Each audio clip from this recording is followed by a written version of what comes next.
The right honourable lady has not read the Khan review, because if she had, that's not the answer she would have given. Anyway. Well, I have read the review, and maybe it was because the Minister was busy launching a leadership campaign earlier today.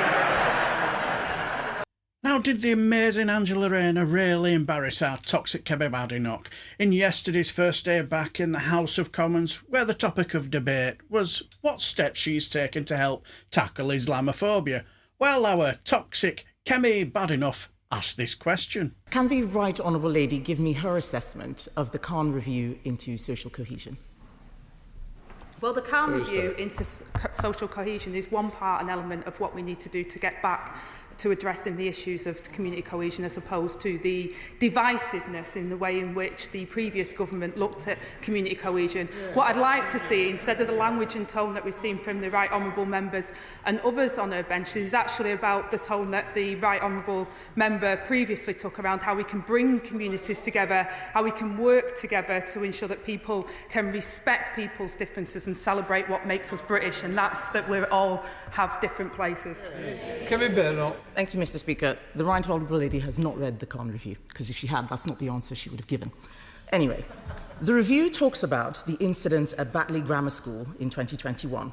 The teacher there was failed by local police and the local council and had to go into hiding. Given the fears about the rise in Islamist sectarianism in communities like West Yorkshire, can she tell me, especially given that she hasn't read the review, what her plans are to make sure that incidents like that do not happen again?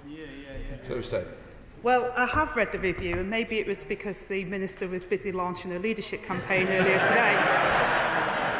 But the point I'm making is over the previous government's administration, there wasn't an element of community cohesion. There was constant division and stoking division. What I did as Shadow Education Secretary was trying to bring our education system together. What I'd like to see across education, across our department, across our government, is about how we can celebrate our differences, how we can bring communities together. I hope the Honourable Lady, Right Honourable Lady, if she is successful as leader of the opposition, works with us on that endeavour.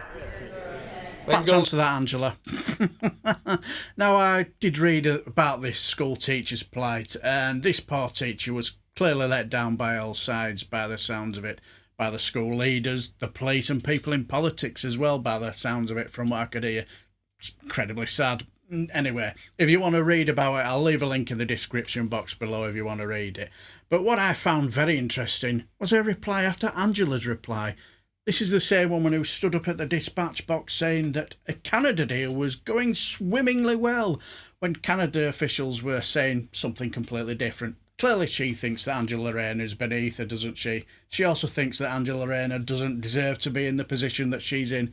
But great reply by Angela. Very quick on her feet, wasn't she? Absolutely brilliant. But what do you guys think? Did Angela Rayner absolutely embarrass Kemi Badenoch?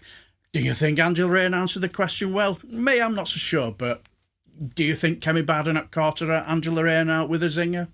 Well, if you do, let me know down below. And also, I'll leave the Khan report in the description box as well if you want to read it. And it just leaves me to say I'll leave the video here and I shall bid you farewell and take care, my friends.